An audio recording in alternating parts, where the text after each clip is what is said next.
जब सरकार द्वारा सीक्रेट इलेक्टोरल बॉन्ड का नियम लाया गया था, तभी से लोगों के अंदर अंदेशा जताया जाने लगा था कि कुछ तो गड़बड़ है। लेकिन कोई सोच भी नहीं सकता था कि इलेक्टोरल बॉन्ड खरीद फरोख्त के पीछे देश का सबसे बड़ा घोटाला छिपा है, जिसे राष्ट्रवाद का नारा देने वाले ही अंजाम देने में लगे थे। नमस्कार, मेरा नाम रजनीश है और आप जन आदर्श भारत देख रहे हैं।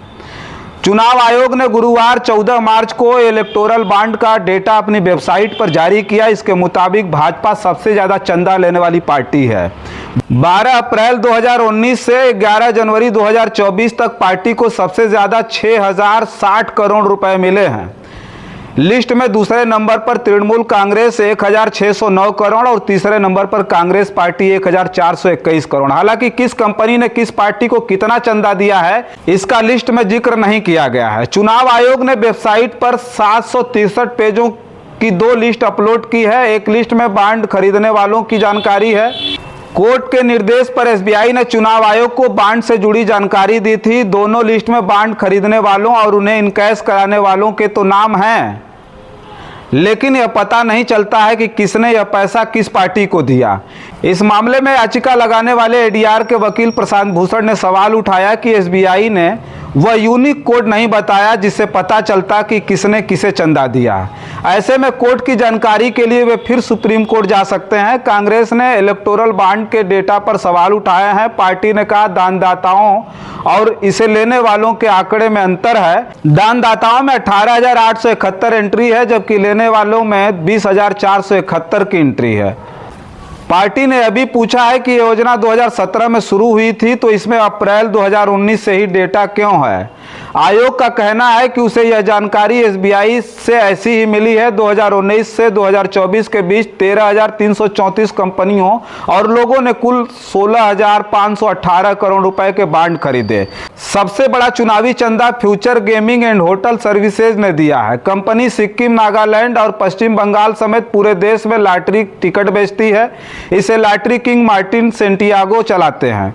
उन्होंने 13,068 करोड़ रुपए का चंदा 21 अक्टूबर 2020 से जनवरी 24 के बीच दिया है। सेंटियागो मार्टिन के बड़े बेटे चार्ल्स जोस ने 2015 में भाजपा ज्वाइन की थी। मीडिया रिपोर्ट्स के अनुसार कंपनी 10 साल से ईडी और आईटी डिपार्टमेंट की रडार पर है।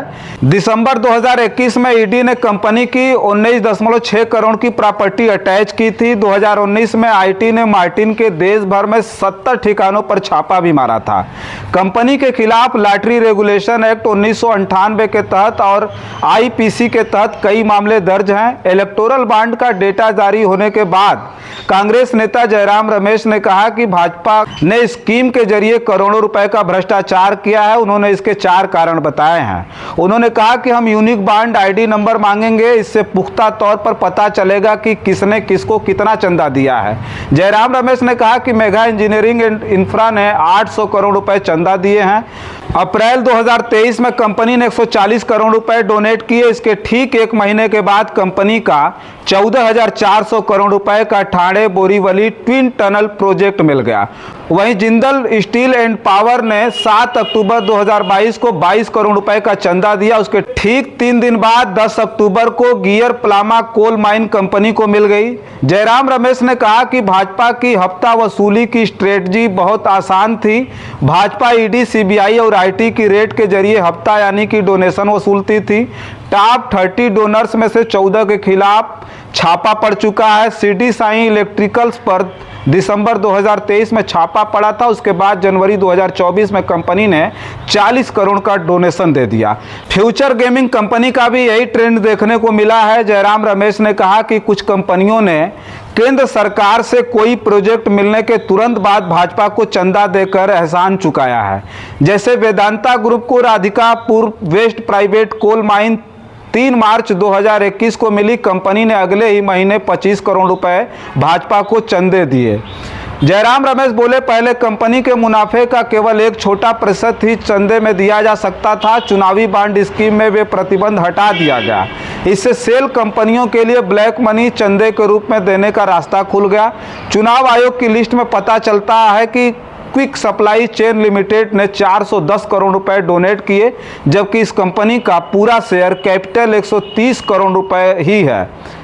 एसबीआई के चेयरमैन दिनेश कुमार ने बुधवार 13 मार्च को सुप्रीम कोर्ट में एफिडेविट फाइल की थी। उन्होंने इसमें कहा कि हमने ईसीआई को पेन ड्राइव में 2 फाइलें दी हैं। एक फाइल में बांड खरीदने वालों की डिटेल है, इसमें बांड खरीदने की तारीख और रकम का जिक्र है। दूसरी फाइल में बांड इन कैश कराने वाले राजनीतिक दलों की जानकारी है। लिफाफे में 2 पीडीएफ फाइल भी हैं। ये पीडीएफ फाइल पेन ड्राइव में भी रखी गई हैं। इन्हें खोलने के लिए जो पासवर्ड है वो भी लिफाफे में दिया गया है। एफिडेविट के अनुसार सुप्रीम कोर्ट को दिया गया डेटा 12 अप्रैल 2019 से 15 फरवरी 2024 के बीच खरीदे और इनकैश कराए गए बांड का है।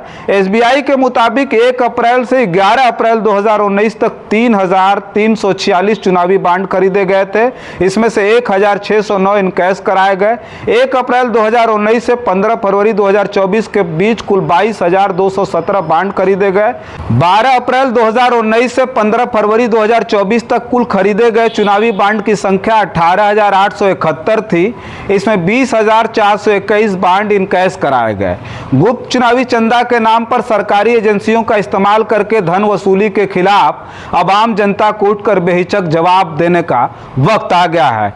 बस इस वीडियो में इतना ही। तमाम और खबरों को जानने के लिए बने रहें जनादर्श भारत के साथ। बहुत बहुत धन्यवाद।